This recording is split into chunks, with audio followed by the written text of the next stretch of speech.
Mari di Pojok Tikungan, tonton ya Pojok Tikungan. Biar semua ceria, subscribe di sekarang juga.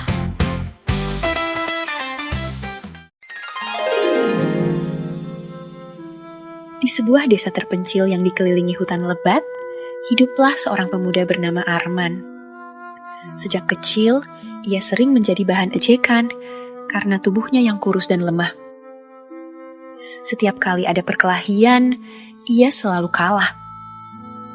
Setiap kali ia mencoba mengangkat beban, tangannya gemetar. Rasa malu dan dendam tumbuh di dalam dirinya.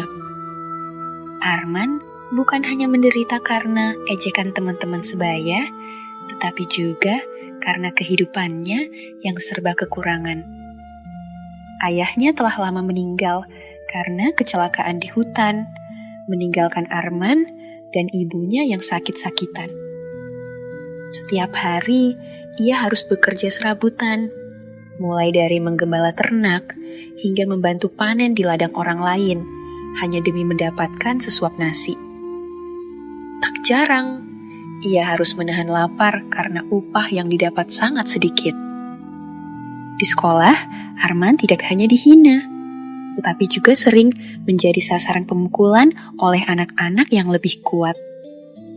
Guru-guru di desa tak banyak peduli, bahkan sebagian dari mereka menganggapnya hanya anak malang yang tidak akan memiliki masa depan. Rasa putus asa semakin menekan batinnya. Suatu malam, dalam keputusasaan, ia pergi ke hutan larangan, tempat orang-orang percaya bahwa makhluk gaib berdiam. Di bawah cahaya rembulan yang samar, Arman berteriak, meminta kekuatan kepada siapapun yang mau memberikannya. Tak ada jawaban, hanya suara jangkrik dan desir angin malam. Namun, saat ia berbalik, suara berat dan dalam terdengar dari kegelapan.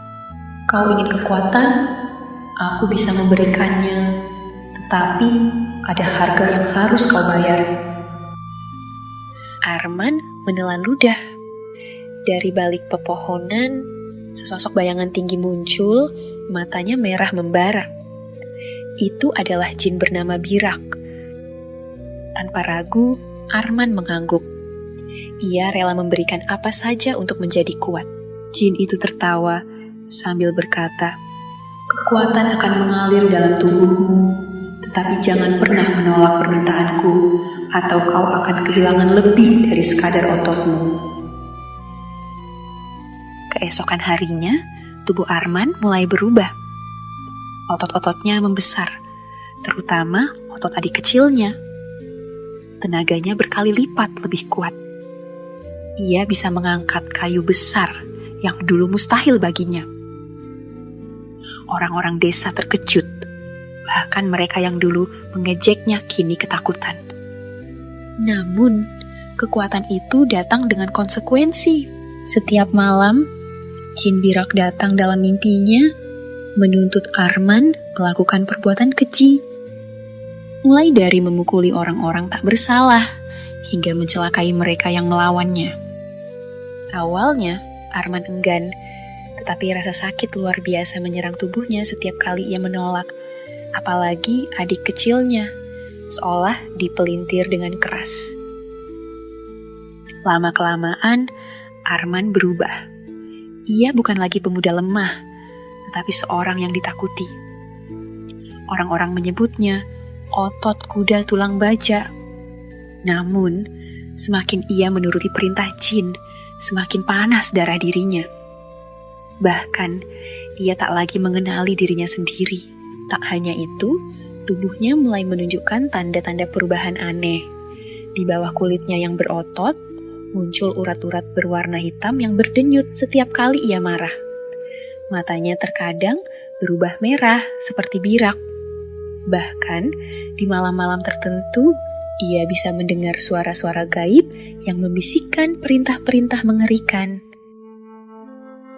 Tidak tahan dengan kejadian-kejadian aneh yang dialaminya, Arman pun meninggalkan desanya dan pergi ke kota. Berharap bisa menghilangkan rasa sakit dan ajak-ajakan aneh Om Jin.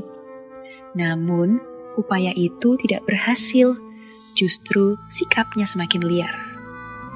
Dengan tubuhnya yang luar biasa kuat dan perangainya yang kasar itu, ia menarik perhatian seorang pengusaha kaya yang memiliki koneksi dengan pejabat tinggi.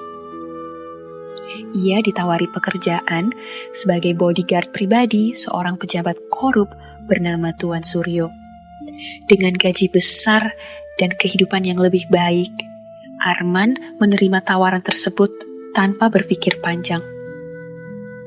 Sebagai bodyguard, Arman sering melakukan pekerjaan kotor, mulai dari mengintimidasi lawan politik hingga menghabisi orang-orang yang mengancam Tuan Suryo. Ia merasa tak terkalahkan. Hingga suatu hari, ia mulai merasakan ada sesuatu yang menggerogoti jiwanya. Setiap kali ia menghabisi seseorang, suara birak terdengar semakin jelas di kepalanya, tertawa puas. Kejadian demi kejadian yang dialaminya, dan teror bisikan Om Jin yang datang hampir tiap malam, membuat pikirannya mulai stres.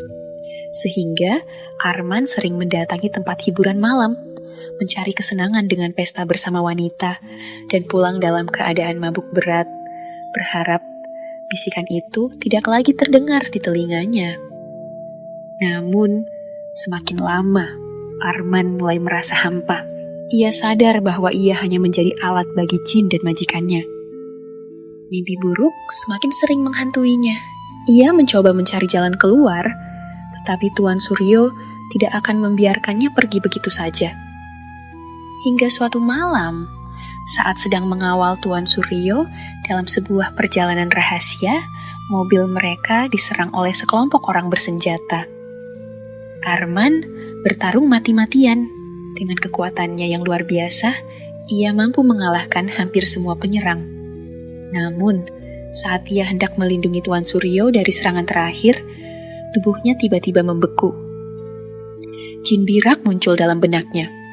"Kau ingin bebas? Ini saatnya membayar harga sesungguhnya." Dalam sekejap, tubuh Arman tak lagi patuh padanya. Dengan tangannya sendiri, ia menghabisi Tuan Suryo. Saat sadar, ia melihat darah berceceran dan tubuh pejabat itu tak bernyawa.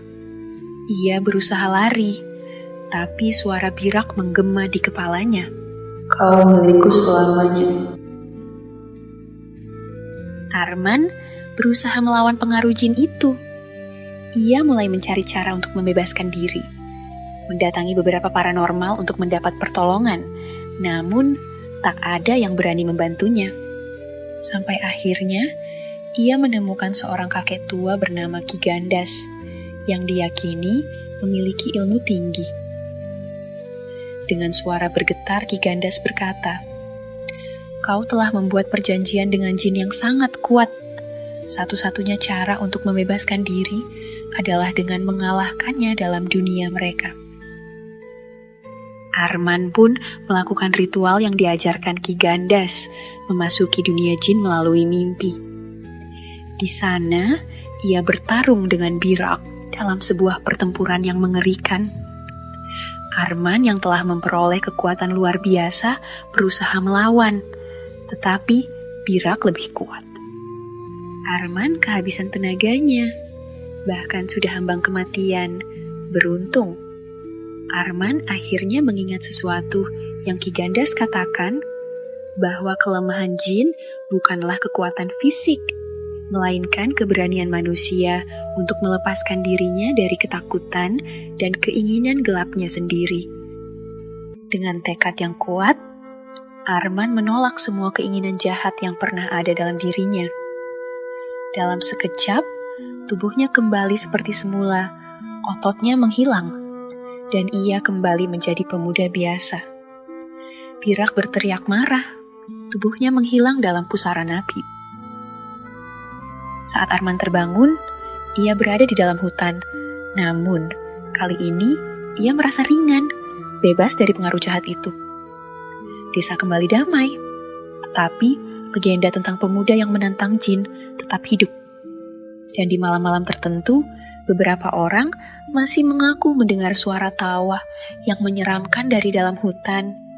Mungkin Birak masih mencari korban baru.